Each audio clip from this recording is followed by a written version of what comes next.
안녕하세요. 성형공감 채널 성공입니다. 이마가 아주 넓으신 분들은 모발이식을 하는 게 나을지 아니면 이마 축소술을 해야 될지 고민하신 적이 있으실 겁니다. 오늘은 여기에 대해서 한번 얘기해 보겠습니다. 사실은 뭐 둘 다 가능한 방법이기도 하지만 경우에 따라서 다를 수 있는데, 이마가 아주 넓어서 모발이식이 3,000모, 4,000모 필요한 경우에는 당연히 이마 축소를 하는 게 효과적이겠죠. 하지만 아주 좁은 부위, 1,000모, 1,500모 정도 필요한 M자라든지 부분적인 어떤 탈모가 있다, 이런 경우는 이마 축소보다는 오히려 모발이식이 더 효과적일 수 있습니다. 그래서 이제 모발이식 같은 경우에는 단점이 있다 그러면, 일단 모발이식을 하고 나서 정상적인 모발의 어떤 굵기와 밀도가 되기 위해서는 6개월에서 1년까지 시간이 필요하죠. 이마 축소인 경우에는 이마 자체가 바로 줄어들기 때문에 효과를 바로 볼 수 있다는 점, 그런 점이 장점일 수 있죠. 또 다른 단점이 있을 수 있는데, 아주 넓은 부위에는 모발이식 밀도를 정상적인 모발이 있는 것만큼 밀도 있게 하기가 어려워요. 그래서 이 모발이식 자체가 티가 많이 날 수 있기 때문에 이마 축소를 줄이고 부분적으로 모발이식을 추가한다 그러면 더 자연스러운 헤어라인을 만들 수 있습니다. 그러니까 각각이 더 효과적인 경우가 있고, 또 두 개가 같이 필요한 경우도 있고, 경우에 따라 다르다, 이렇게 말씀드릴 수 있죠.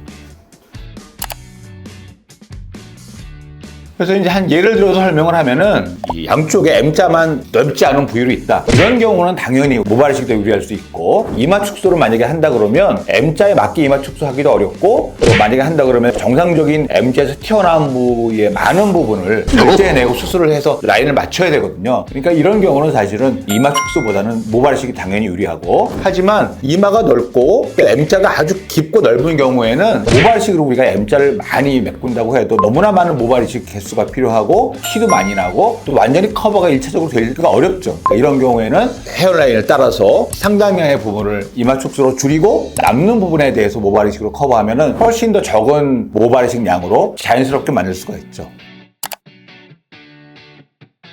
그러니까 이제 이마 축소를 하는 경우에 제가 이제 다른 병원에서 하는 경우를 봤는데, 남자처럼 이제 여자분들은 M자가 심하지 않고 살짝 M자가 있으면서 가운데 이제 이 헤어라인이 살짝 튀어나오는 경우가 있어요. 그러면은 또 원칙에 의해서 남아있는 헤어를 다 살린다는 그런 디자인으로 M자에 맞게 이렇게 이마 축소를 해놓으면은 희생되는 정상적인 모발은 없지만, 우리가 이제 M자 자체가 전혀 교정이 되지 않고 동그란 타원형을 이루는 헤어라인을 만들 수가 없습니다. 이런 경우를 생각하지 않고 헤어라인 따라 절개하는 거는 안 되는 거죠. 그러니까 그럴 경우에는 0.5에서 한 1cm 정도의 정상적인 튀어나온 헤어라인을 희생하면서 라인을 이렇게 고르게 이제 계란형으로 맞추는, 이런 게 중요한데, 이런 게 간과되는 경우가 많이 있습니다. 줄이는 양도 중요하지만 궁극적으로는 최종적으로 만들어지는 헤어라인을 잘 고려해서 디자인해야 된다, 이런 거 말씀드리겠습니다. 그래서 오늘은 이마 축소와 이제 모발이식에 대해서 알아봤는데요. 그러니까 누구나 이제 넓은 이마 때문에 고민하고, 탈모 때문에 고민하지만, 우리가 모발이식이냐, 이마 축소냐, 두 가지 중에 하나를 우리가 선택해서 결정해야 하는 이런 상황은 아니고, 말씀드린 대로 두 가지가 같이 필요할 수도 있고, 이런 경우는 상담하는 원장님과 잘 상의해서 올바른 방법을 선택해서 본인에게 맞는 수술 방법을 결정했으면 좋겠습니다. 오늘 말씀드린 내용이 수술을 결정하시는데 많은 도움이 됐으면 좋겠습니다. 이상 성형공감 채널 성공이었습니다. 감사합니다.